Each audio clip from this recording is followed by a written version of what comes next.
Jangan lihat buku itu cuma dari sampulnya aja, tapi isiannya juga. Jadi kadang judul itu sifatnya juga kadang bisa menjebak, tetapi kadang juga bisa memiliki artinya.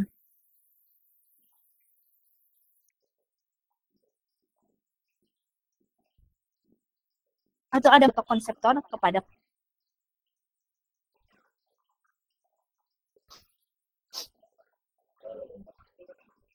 Nah, bagaimana sih kita menilai bahwa sebuah judul ini tepat digunakan dalam objek yang ingin disampaikan? Nah, biasanya judul-judul dalam sebuah produk atau branding, mungkin kalian sudah mengenal istilah namanya branding marketing atau branding sebuah slogan, branding dalam pembuat apa ya, kata atau ingin menawarkan sebuah produk, tentunya kan perlu nama, perlu merek, perlu yang namanya judul, ataupun kita sama sih artinya dengan judul. Nah, biasanya judul yang menarik itu dinilai dari satu, sifatnya adalah ajakan atau provokatif yang memberikan rasa penasaran kepada publik. Terus kedua, nilai di dalam judul itu adalah singkat dan mudah diingat. Contoh kata, ketika kalian mengenal namanya Rinso, apa yang terbenak dalam pikiran kalian? Bentuk cuci baju, Bu. Bentuk nyuci baju. Terus apa lagi? Ketika saya nyebut nama Rinso, apa yang kalian pikirkan? Baju kotor, Bu. Baju kotor, deterjen, terus pewangi baju, Bu. Pewangi baju. Noda hilang seketika. Oke. Jadi lebih cenderung ke deterjen. Oh, ini adalah sabun cuci baju. Kayak gitu. Nah, kalau saya nyebut sebuah slogan semakin di depan. Semakin Yamaha, Bu. Yamaha. Motor, Bu. Oke, Yamaha. Slogan, Bu. Makin di depan. Selalu di depan ya sekarang ya.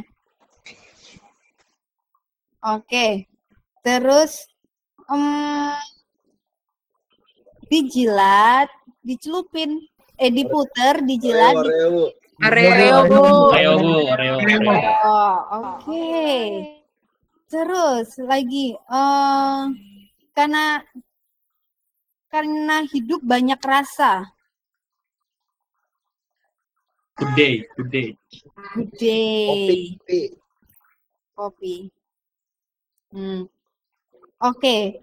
Terus kalau misalkan slogannya Kopiko. Permen. Menahan ngantuk. Slogannya Kopiko. Iklan Numero Kopiko. uno. Bukan. Kopiko. Gantinya ngopi. Yes. Atau kalau enggak ketika ada kuis, biasanya yang namanya slogan. Kopi. Kopi luwak. Nyaman diminum. Nyaman diminum dan Nyaman diminum, aman di lambung. Nah. Oke. Nah, sebenarnya itu sudah masuk kalian bagian dari judul, bagian dari slogan, bagian dari nama. Bagaimana sebuah brand atau sebuah nama itu bisa mudah diingat atau menjadi jujukan. Ibaratkan kalau ketika kita pergi di suatu daerah, ini pengalaman pribadi ya. Jadi di daerah saya, di daerah di Jawa Tengah, di Temanggung, lebih tepatnya spesifiknya, kayak gitu. Sebentar, ada iklan kedua. Oke. Di Temanggung, kalian tahu Sanyo itu apa? Merek Sanyo itu apa sih? kipas ya. Kipas. Mesin air, Bu. Televisi. Mesin air. Padahal yang merek mesin air itu kan nggak cuman Sanyo. Ya kan? Nggak Gasep. usah. Jadi kalau misalkan mereka mau beli Sanyo, mau beli mesin air, pasti nyebutnya Sanyo. Dan orang yang jual itu juga paham Sanyonya mereknya apa. Kayak gitu. Nggak usah itu. Yang kedua adalah Honda. Motor. Ya. Motor, Bu. Motor, Bu. Jadi kalau misalkan mereka naik motor, apapun jenis mereknya, ya Honda. Kalian mau naik mobil Jazz, mau naik kalian Fortuner, jawabnya ya Kijang.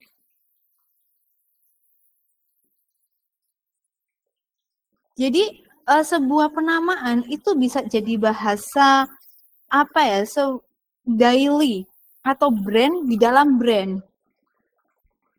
Ketika kamu nanya, mereka nggak akan nanya motormu apa, tapi Hondamu mereknya apa. Padahal Honda itu sudah sebuah merek. Ya nggak? Ada yang pernah mengalami sama kayak saya? Sering Bu. Iya, Bu. Sering ya. Kayak gitu. Nah, kurang lebih seperti itu. Nah, maka dari itu, ketika sebuah nama atau brand itu sudah gampang diingat dan sudah tertanam di pemikiran manusia, sehingga sebuah nama itu bisa menyesuaikan dengan tema atau konteks. Oh, oke. Sebentar ya. Oke. Ini? Yes. Oke. Nah, sebuah konteks. Jadi sebuah judul atau nama itu bisa dari bahasa kiasan, bahasa yang berlebih-lebihan, atau kita sebutnya hiperbola, sinonim, atau dalam bentuk parafrase. Dalam bentuk parafrase itu yang bahasa Inggris yang sudah diparafrasekan menjadi bahasa Indonesia. Mungkin nanti kalian bisa searching ya di ChatGPT dan segala macamnya. Kelima, berbentuk frasa. Nah, pada akhirnya ketika mereka sudah menanamkan sebuah pemikiran, sebuah merek menjadi bahan, atau mereka merekam sebuah nama menjadi brand, atau bukan atau mengklasifikasikan sebuah benda, itu berarti nilai sebuah judul atau sebuah nama itu berhasil. Maka dari itu, ketika nanti kalian akan membuat karya, buatlah sebuah nama yang bisa mendapatkan kesan dari penonton itu.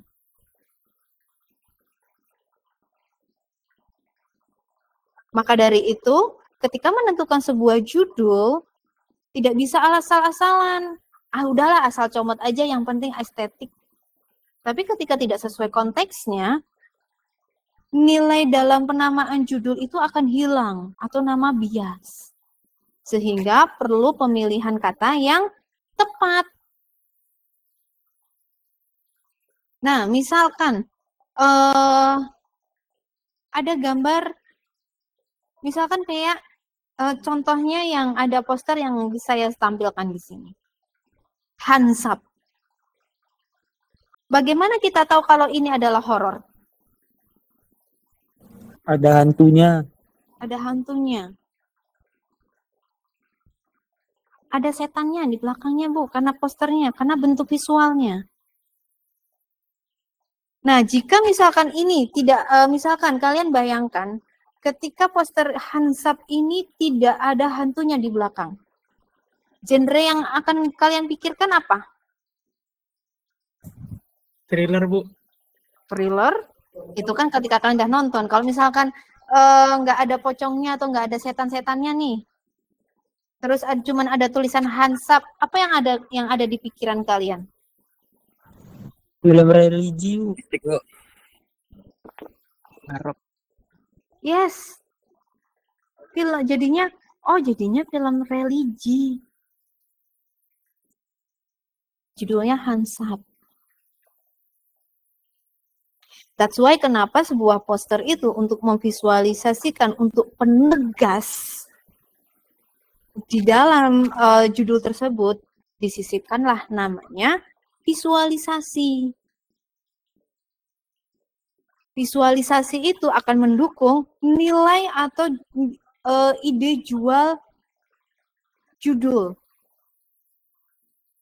Nah, sekarang saya balik lagi ke kemasan Rinso. Itu nggak ada foto nyucinya, nggak ada foto bajunya. Ada cuma tertera mesin cuci aja. Bagaimana orang itu tahu kalau itu deterjen? Ayo. Kita berpikir di sini. Kemasannya, good. Apalagi?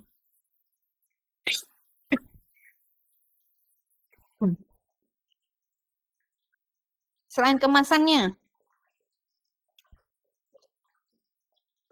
Dari iklan, iya. Terus apalagi? Tertera tulisannya, Bu. Oke, ada keterangannya. Benar. Apalagi?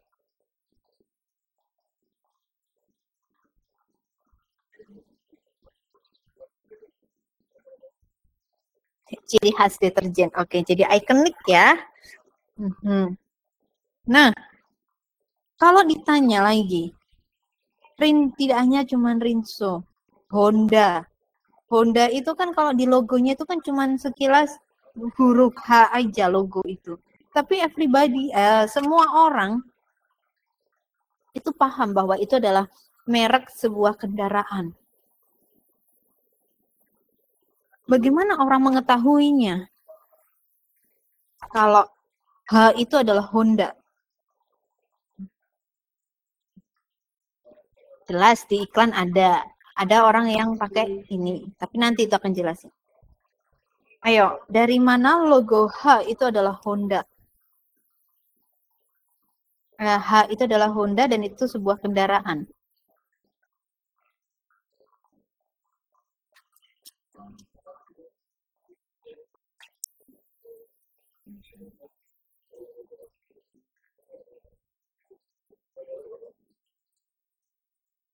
Logonya sudah menjadi ikonik. Oke. Kenapa logonya sudah bisa jadi ikonik, Aji?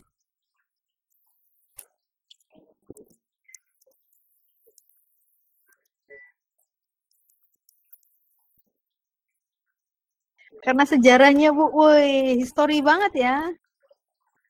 Ya, benar. Habli hampir tepat. Habli Rahman hampir tepat. Karena udah tenar. Ya. Baik. Kenapa sih H atau kita sebut dengan merek branding kendaraan Honda itu sekarang bisa menjadi istilahnya bisa jadi ikonik? Satu, karena banyak orang menggunakannya. Dua, setiap hari logo ini selalu terpampang, selalu gampang dilihat. Tiap saat seseorang bisa melihat entah itu di surat kabar, poster, atau ketika kita di jalan raya, merek Honda itu kan sudah terpapar. Bukan terpapar ya, sudah mengeneralisasi kehidupan atau aktivitas manusia. Sehingga ini menjadi tenar.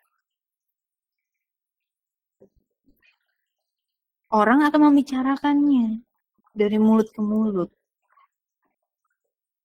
Dan benar kata Aji, ada sejarahnya. Ketika sebuah judul sudah menjadi sejarah, artinya sebuah ikon itu tidak berdiri setahun atau hanya dalam waktu singkat bisa dikenal oleh seluruh dunia. Ada sejarahnya yang panjang dan banyak. Nah, Bu, kalau tadi kita ngomongin logo terus, ini kita di mana sih? Di ide kreatif atau di naskah produksi? Kita akan tetap masih di naskah produksi. Tapi dalam penguatan judul, saya akan memberikan contoh-contoh yang memang sudah ada. Nah, kalau kalian ibaratkan nih, contoh di dalam film atau di dalam judul film yang sampai sekarang masih ikonik, padahal kalian belum lahir katakanlah. Itu adalah satu, Titanic. Film Titanic, kenapa dari dulu kalian belum lahir katakanlah, sampai sekarang kalian tahu film itu.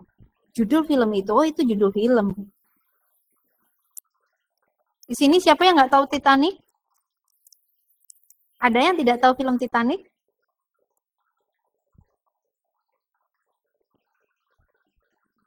Tidak ada. Berarti semua di sini tahu Titanic. Kalau tahu Titanic silakan kasih tombol love-nya, emot love-nya.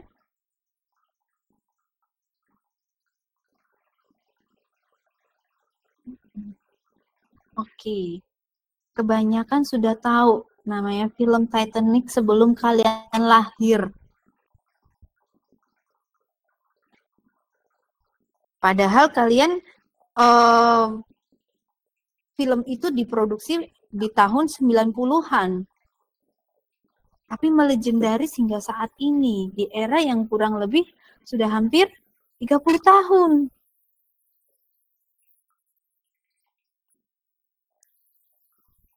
Karena legendarisnya. Kurang lebih seperti itu. Oke, dari judul ini apakah kalian sudah paham terkait bagaimana kualitas dan nilai dalam pembuatan judul? Sudah, oke. Nisa sudah, Tengku sudah, Nisa dan sudah. Kita akan masuk ke slide selanjutnya. Oke, Alung ada yang mau ditanya? Tidak? Oke.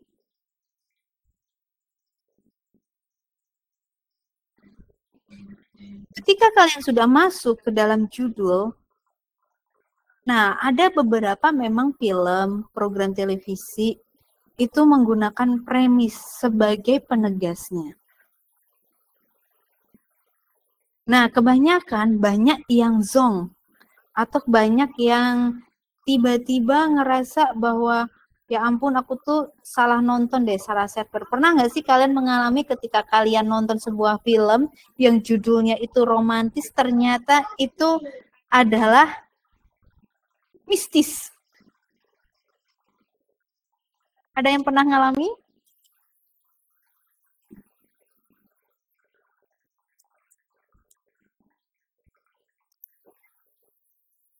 Atau kalian ada yang pernah mengalami nonton film dari judulnya, setelah ditonton ternyata nggak sesuai sama jalan ceritanya?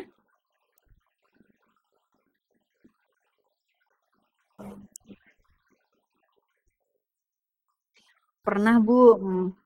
Miracle pernah. Yang lain?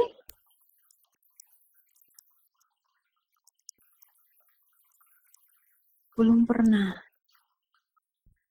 Oke.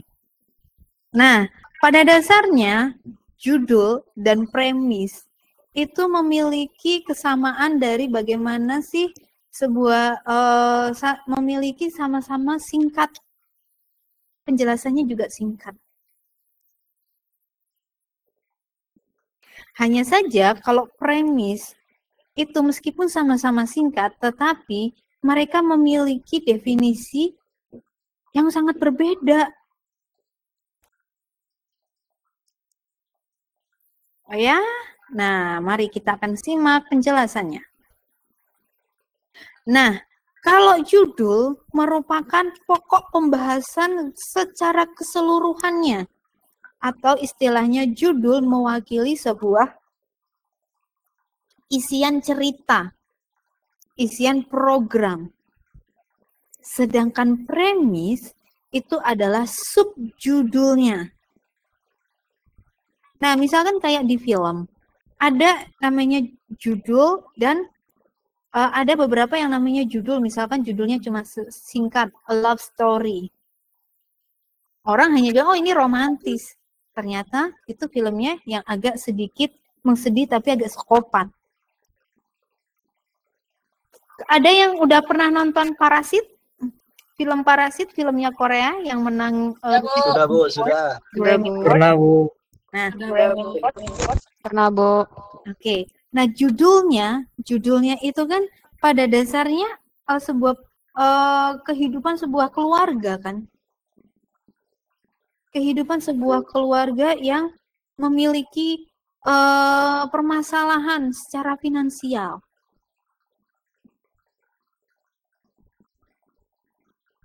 Tapi di dalam isiannya judulnya Parasit. Tapi setelah kita nonton, ternyata keluarga ini cukup toksik. Ya kan?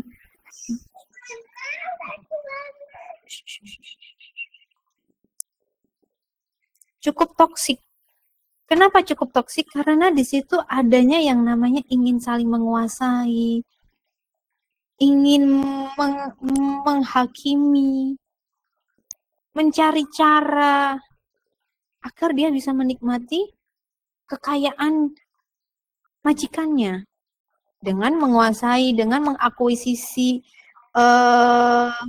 siapa pembantunya yang sebelumnya, kemudian ingin dikuasai oleh seluruh keluarga yang baru saja datang. Dan di situ juga ada penipuannya juga, ya nggak sih, di dalam Parasit? Bener nggak? Ada penipuannya juga nggak di situ? Di dalam Ada, cerita. Bu. Ya, jadi dia berusaha mereka cerita biar apa? Mereka cerita biar keluarganya bisa bekerja di dalam rumah itu. Makanya disebut dengan parasit. Oh, Bloop or Kraken? Okay, we find a Bloop. You want this one? No. This one? No. Okay. No. Which one do you like? This one? No. This one? No. No. No. No. No. No. No. No. Oh my God, this is so poor. While.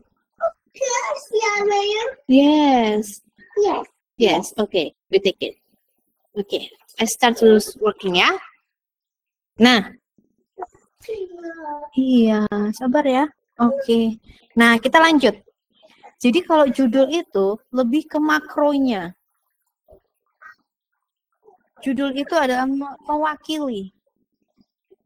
Sedangkan kalau premis itu adalah subjudulnya yang mempertegas sebuah judul utamanya. We'll see. Kita akan masuk ke premis. Kita akan masuk ke sini dulu. Kalian sudah lihat ya di layar ini. Ini agak blur sih karena memang nggak ada kualitas yang oke ya yang saya lihat di contoh. Kalian pernah nonton filmnya Hidayah nggak sih? Pernah ngikutin zamannya nonton Hidayah nggak? Yang tentang azab-azab.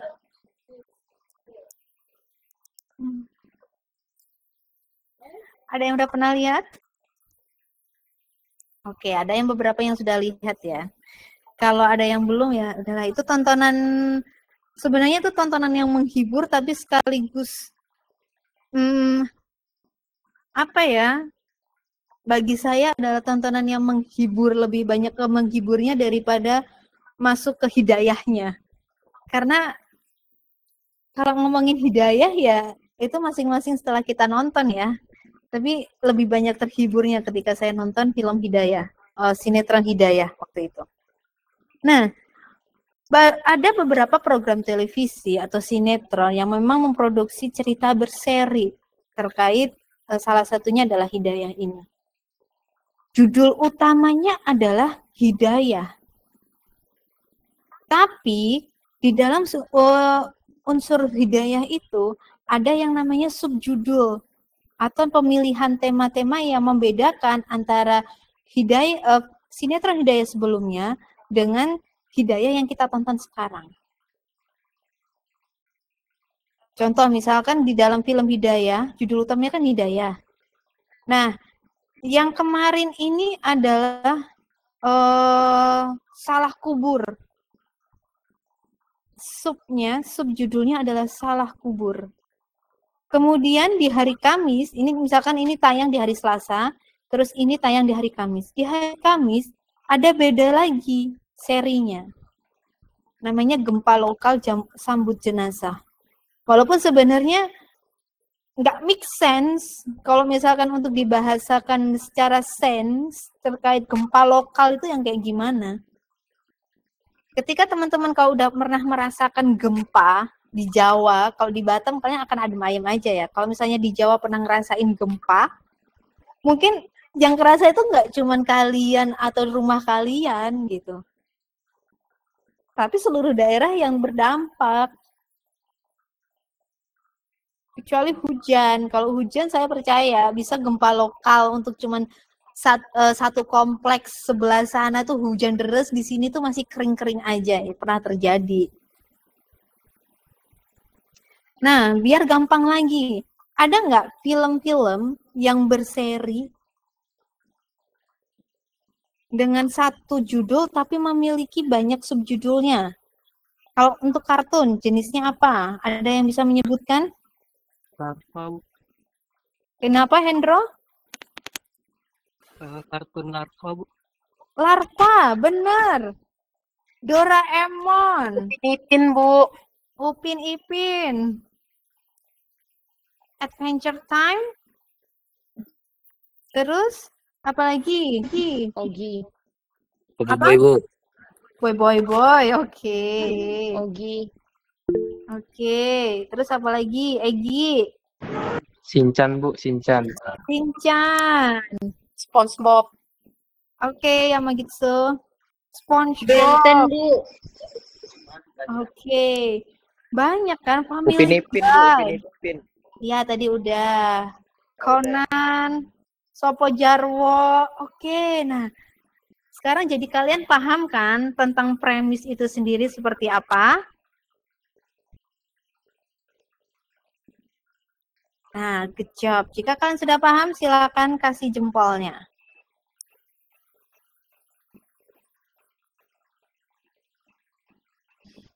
Oke, kita akan masuk ketika kalian sudah paham dengan premis, maka bisa disimpulkan bahwa premis ini sebenarnya adalah intisari cerita dari seluruh keutuhan cerita. Penjelasannya ini cukup singkat. Yang biasanya terdiri hanya satu kalimat yang terdiri dari SPOK. Ayo, ada yang tahu namanya SPOK? Yang S itu apa artinya? Subjek, Bu. Subjek. P-nya? Keterangan. K-nya keterangan. Good job. Dari situ kita udah tahu kan, fungsi premis itu adalah sebagai penggoda. Ketika kita ngelihat nonton Doraemon, terus kita di dalam subjudulnya atau di dalam premisnya adalah apa sih, alat pembersih ruangan, ceng kayak gitu kan. Nah, efek terus itu bisa menimbulkan apa? Rasa penasaran. Atau saya menyebutnya adalah efek sampingnya. Akibat dari kita nonton premis itu kita jadi tahu, kita jadi penasaran, kita jadi candu, pengen nonton. Habis ini seri ketiga apa ya filmnya ya, pasti lebih menarik lagi ya. Kayak gitu nggak sih ketika kalian zaman kecil? Atau ketika kita nonton film Shinchan, Crayon Shinchan, kita tahu, oh ya, ini baru kedua. Yang terakhir apa ya? Kayak gitu kan.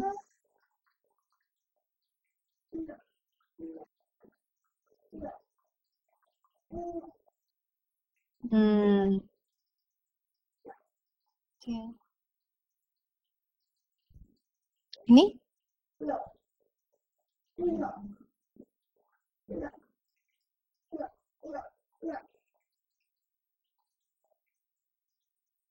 Oke. Ini? Ini? Ini? Ini? Oh my God. Ini. Oh no, yes, this is not Mario. This is? Oke, Peppa Pig. Oke. Kita lanjut. Nah, ini adalah contoh poster terkait premis. Judul dan ada premisnya. Mungkin aku bisa gedein dikit. Nah, karena berhubung kalian sudah paham nih. Di sini judul utamanya apa sih? Dalam poster yang ada Al-Ghazalinya ini. Judul utamanya apa? Dignitate. Ya, oke. Dignitate. Premisnya apa? Ketika terlalu gengsi Ketika terlalu menyatakan dinyatakan rasa. resah. Oke. Berarti dari situ kalian udah bisa merasa tahu nggak bahwa ini genre film apa? Romantis, Bu. Romantis. Romance, Bu. Oke. Good job. Jadi dari situ kalian sudah paham kan kenapa premis itu bisa menjadi penegas dalam sebuah genre? Paham, Bu. Paham, Bu. Oke. Paham, Bu. Maka dari itu ketika kalian sudah masuk ke dalam ide, masuk ke dalam genre, kemudian kalian menentukan judul, akhirnya kalian masuk ke dalam premis. Di mana premis ini adalah kalimat pemanis agar judul itu terlihat lebih tegas dan jelas. Gitu. Maka dari itu, seperti tadi yang saya bilang, biasanya premis ini terdiri dari kalimat yang berisi SPO. K itu untuk program acara televisi. Kalau untuk film, itu sendiri biasanya rata-rata itu menggunakan SPO. Subjek, predikat, dan objek. Contoh, misalkan kalian pasti semua udah tahu lah cerita dongeng Timun Emas. Premisnya adalah kisah anak cerdik yang mengalahkan buto ijo. Jadi bisa yang bersifat kesimpulan. Nah, ketika dari kalian sudah mengetahui premis ini, kisah anak cerdik yang mengalahkan buto ijo, genrenya apa? Film ini. Fantasi, Bu. Fantasi, petualangan, ada di dalam genrenya. Kan kemarin udah aku kasih jenis-jenis genre itu. Action, Bu. Action, Bu. Ya, ada actionnya ya, oke lah. Itu kan subjektif. Terus, mystery, you sure? Ya, Timun Mas. Tadi ada yang bisa nyebut action ya, karena ada pertarungannya antara Timun Mas dengan buto ijo. Yang lain? Fantasi. Fantasi itu lebih ke tipe ya, Aji ya. Fantasi, terus legenda, itu tuh lebih ke tipe. Dan itu masuknya ke storytelling atau dongeng. Kalau untuk difilmkan, itu adalah genre yang kemarin saya jabarkan.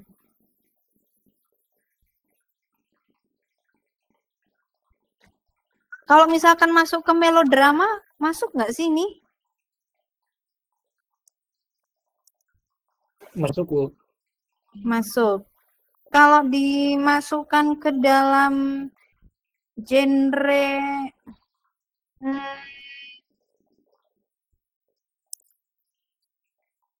darah, masuk nggak?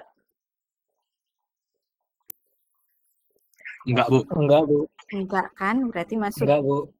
Lebih ke fiktif. Iya, Bu. Kayak gitu, tapi genrenya di melodrama atau action. Hehehe. Oke.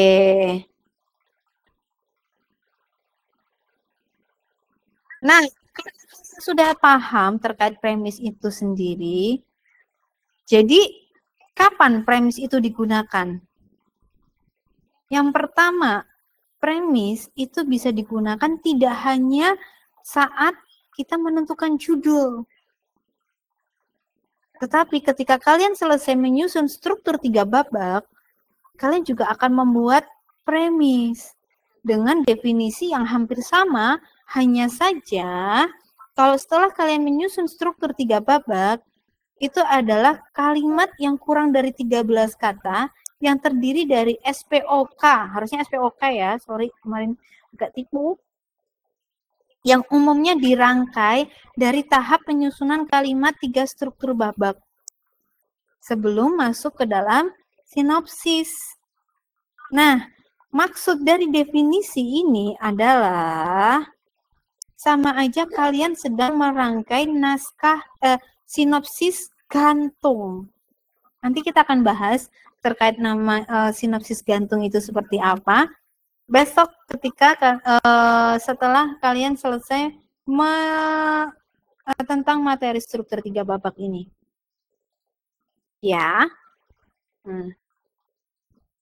Nah, kalau judul tadi kalau judul itu premisnya kurang dari 8 kata.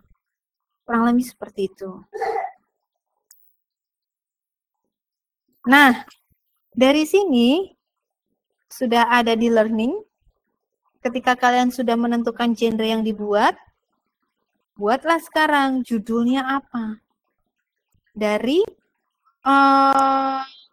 project prototipe yang akan kalian kerjakan. Lalu susunlah premisnya atau subjudulnya sebelum masuk ke dalam struktur 3 babaknya. Silakan kalian kerjakan secara kelompok, kemudian besok minggu depan kalian presentasikan kepada saya. Terkait formatnya seperti apa,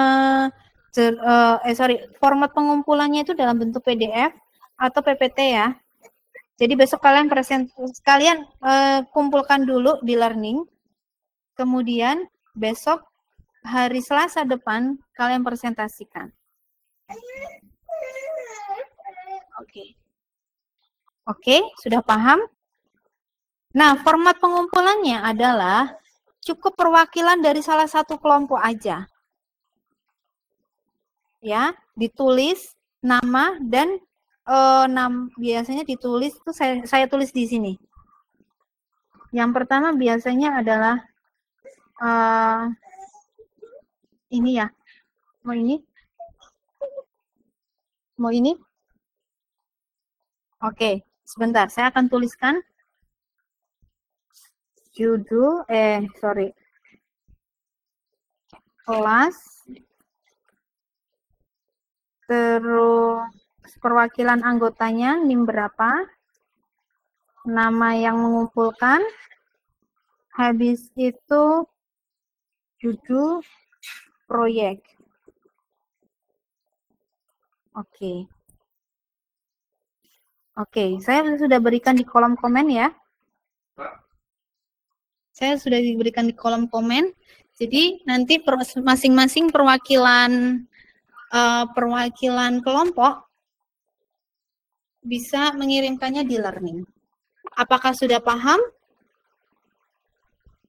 Jika sudah paham, silakan kasih emot jempol.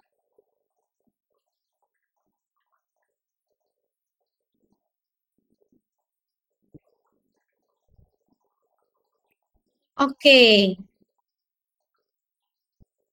Jika sudah paham, baik. Sekarang saya akan mengevaluasi apakah materi yang saya sampaikan ini sudah cukup dipahami oleh teman-teman.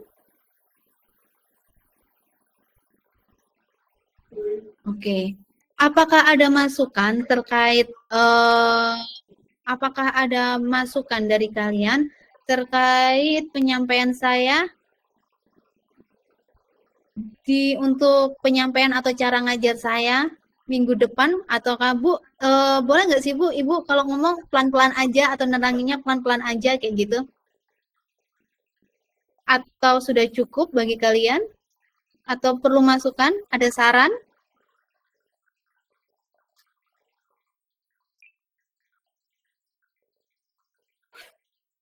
Oke, cukup ya. Sudah jelas, Bu. Udah jelas banget atau jelas aja? Jelas banget, Udah Bu. jelas, Jelas Bu. banget. Jelas, Oke. Bu. Ya udah, mudah-mudahan nggak peres ya. Jadi saya rasa dari kalian tadi ngobrol terus respon, sepertinya kalian juga udah cukup paham terkait yang namanya premis dan judul. Jadi kalian sudah paham kan perbedaannya premis dan judul? Paham, Bu. Oke, good job. Sudah, Bu. Oke, nah karena masih ada waktu nih sampai jam 10.15, ya kan? Karena ini visitasinya sifatnya online, silakan gunakan waktu kalian sampai jam 10 nanti untuk berdiskusi terkait premis apa ya yang menarik. Kemudian setelah kalian sudah didiskusikan, saya tunggu malam ini untuk kelas ini. Walaupun kalian nanti online kan, nanti kalian online sendiri satu kelompok. Kalian bisa diskusi terkait kira-kira apa. Silakan saya tunggu sampai malam ini untuk dikumpulkan di learning. Ya. Sampai pukul 00 nanti. Karena nanti saya akan memvalidasi untuk kebutuhan absensi praktikum kalian. Ya, kalau misalkan kalian udah lewat besok, ya kasihan dong. Nanti kalian masuknya nggak masuk, absen. Oke? Sepakat, teman-teman? Nah, kalau kayak gini nggak sepakat nih pasti. Nggak apa-apa, kan kalian mumpung lagi online. Coba kalian mengonlinekan diri kalian sendiri. Walaupun, Bu, cuma sejam jimit kami, it's okay. Ada namanya grup WhatsApp. Kayak gitu. Kenapa Habil sedih? Kenapa Nora sedih? Oh, kenapa pada sedih?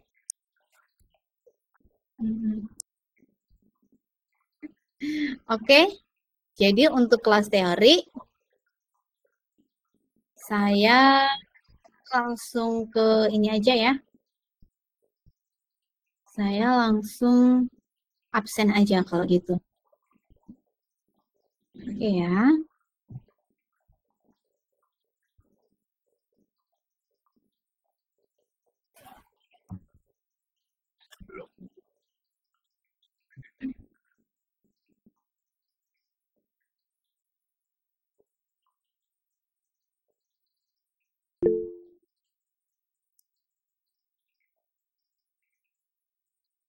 Ya Anissa, ada yang mau ditanya?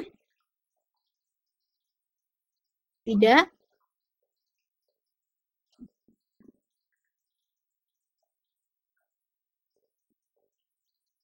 Saya absen dulu sebentar ya.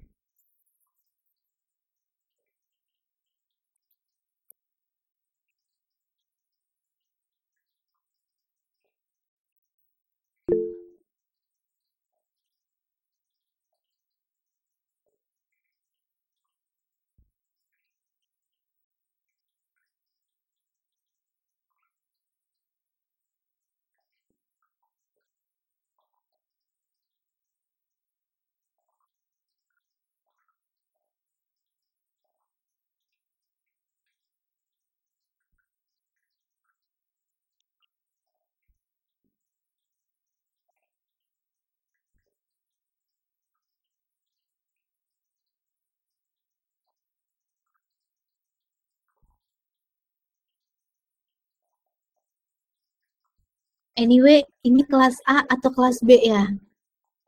Kelas A, Bu. Kelas A, Bu. Oke, kelas A. Maaf ya.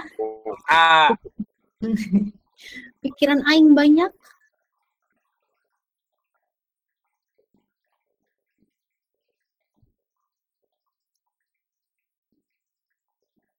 Tatap muka, online. Kita ngomong judul dan premis.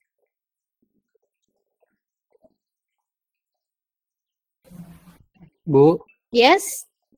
maaf Bu, untuk nama Zoom saya ini sebenarnya udah saya ganti Bu, tapi pas di tampilannya masih nama akun Gmail saya Bu. Oh, nggak apa-apa. Kan nanti Bu. ketika di absen kan ketahuan namanya. Oke Bu, terima kasih. Iya, aman-aman. Biasanya kalau pada Zoom itu kalau kakak kelas yang lain itu pakai akun Polybatam sih. Kalian punya akun Polybatam kan? Punya, Bu. Harusnya biasanya pakai itu. Tapi kalau misalnya kalian pakai email yang lama, it's okay. Nanti kelihatan di sini, oh jadi kamu tuh namanya ini. Gitu. Justru kadang itu jadi hiburan sendiri aja namanya. Ada yang dulu, Cika caem banget, kayak gitu. Alay.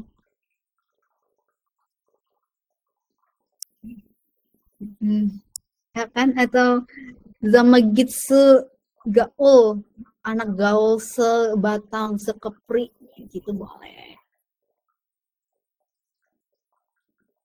Oh, yang su lagi pergi ya, nggak bisa ini ya. Oke.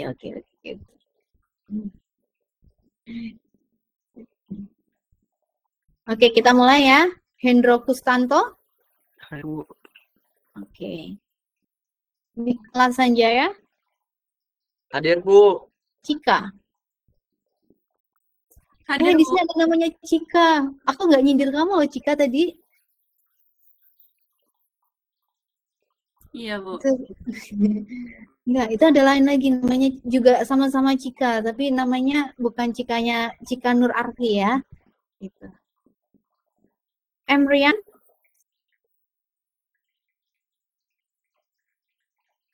Emrian Revandi, nggak ada. Oke. Dava Ilham. Dava Ilham, nggak ada. Muhammad Bintang Syahrul. Hadir Bu. Oke. Oh, mic saya nggak bisa hidup. Oke. Saya lupa ngasih tahu ya. Teman-teman, kalau misalkan mic-nya kalian nggak bisa hidup, kalian bisa raise hand aja cukup. Ya. Oke, Dava Ilham ada? Oh, Zubed ini Dava Ilham. Oh iya. Anissa Wahyu? Hadir, Bu. Oke. Tengku? Hadir, Bu. Muhammad Ridwan? Hadir Bu. Habli? Hadir, Bu. Oke. Terus Panji Wibowo? Hadir Bu. Ica? Hadir, Bu. Oke. Miracle? Miracle tadi hadir? Hadir Bu. Oke. Dia hadir, soalnya tadi komen. Saya baca. Alung? Hadir Bu. Oke. Yamagitsu tadi hadir. Aprilianta?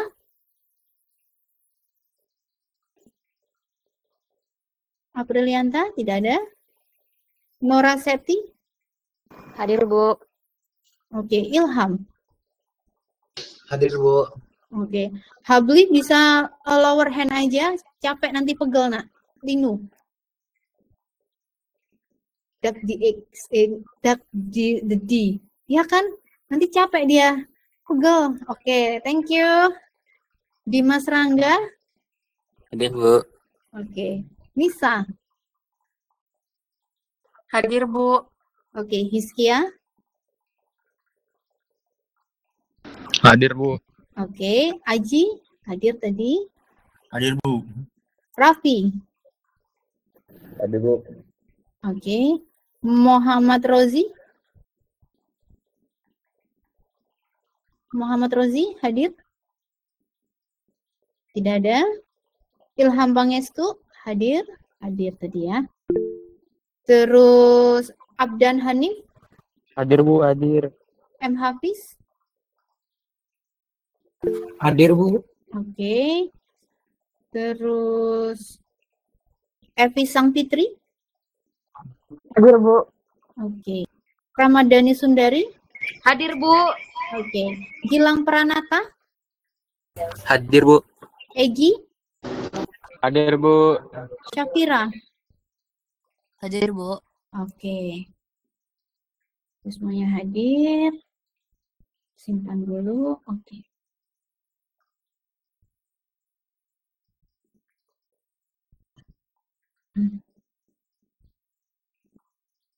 Baik teman-teman, kayaknya sudah aja ya. Sekian aja untuk pertemuan teori secara online ini. Minggu depan kita akan ngobrolin terkait hasil diskusi kalian. Jadi ketika sesi ini ditutup, silakan kalian gunakan untuk diskusi, bisa sambil nongkrong bareng, makan Indomie, waktu Indomie panas, pakai telur sama cabai. Terserah kalian gimana, yang jelas saya tunggu sampai jam 12 ini untuk sesi praktikumnya ya. Jadi teman-teman boleh misalkan, Bu, temannya yang satu ini Bu nggak berkontribusi karena dia sibuk kayak gitu. Ya udah tulis aja siapa yang hadir kayak gitu ya, fair-fairan aja deh kayak gitu. Oke, kalau gitu ada yang mau ditanyakan sebelum saya tutup?